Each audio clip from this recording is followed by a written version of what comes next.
than an hour ago, President Trump praised Capitol Police officers and Alexandria, Virginia fire rescue for saving lives during yesterday's shooting at a baseball park. The president also saying Congressman Steve Scalise, who's still in critical condition, is uniting the country. Tonight's congressional charity basketball game will go on as scheduled at Nationals Park in Washington. Local Congressman Ron DeSantis encountered the gunman before he started shooting, and he's joining us now on the phone from the nation's capital. Thanks for being with us, Congressman DeSantis. You tell a harrowing story of actually encountering the suspect, James Hodgkinson, shortly before the shooting. Describe the situation, and at any point in that encounter, did you find him to be menacing? Well, certainly not at the level that he would be opening up fire. I mean, it was a little awkward when he approached us. We had actually been on the practice field, Jeff Duncan from South Carolina and I, taking ground balls. I was actually throwing balls from third base to Steve Scalise. At second base, we were doing double plays.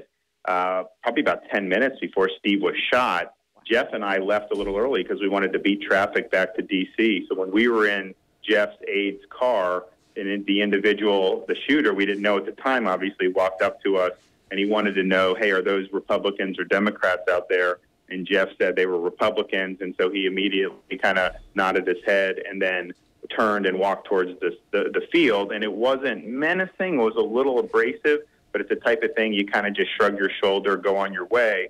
But then immediately when we got back to Capitol Hill and heard the news of what had happened, Jeff and I both looked at each other and we said, we got to report this guy. We didn't know if it was him, but we gave kind of a description. And then once they identified the shooter and we saw his picture, Jeff, myself, and then Jeff's aide who was driving the vehicle, we all said, oh, yeah, that was him. So when he came up to us and asked whether it was Republicans or Democrats, that was the last conversation he had before he attempted a mass murder.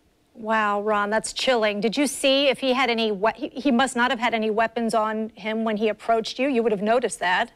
Well, I was in the back seat. I didn't really see anything below his chest. I don't think he had a rifle on him. I think Jeff or someone probably would have noticed that. I don't know if he had a pistol on him. He obviously would have been able to conceal that, and that's one thing.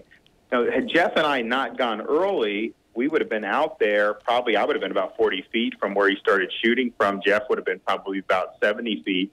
And that obviously would have been bad news for us if we were there. But then even sitting in the car, he had 3 potential victims right there. If he had his pistol on him, I mean, he could have done, I mean, he had nowhere. We were just total sitting ducks in the car. So I don't know if he had the pistol on him yet or not, or maybe he just didn't want to start shooting. If he did, we think he kind of had, because he's living out of this van, so we think he probably at least had the rifle in the van, and that's what he did, just grab the rifle, then set up shop and started shooting. So this is probably 5, 7, 10 minutes after he confronted us. Well, Congressman DeSantis, I know you played baseball in college. I know the American way of life in many ways is represented on the ball field, and this is certainly a tragedy of huge proportions for the American people. Thanks so much for joining us. We're glad you're safe, and our continued prayers to your colleagues. Thank you. Thanks so much. Appreciate it. Well, for the first time, we're also hearing from one of the men shot at that ballpark yesterday. Zach Barth is one of the 3 others shot by 66-year-old James Hodgkinson.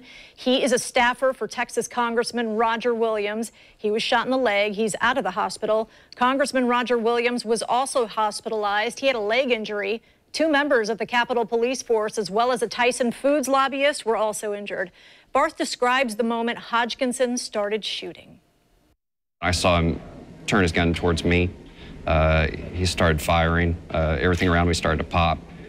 Felt a sharp burning pain in my leg. Looked down, I'd been hit. And at that point, adrenaline was pumping through me. And my fight or flight reflexes took over. And I decided if I wanted to live, I needed to get better cover. So I sprinted down, I literally ran for my life. And Hodgkinson died following a shootout with congressional police.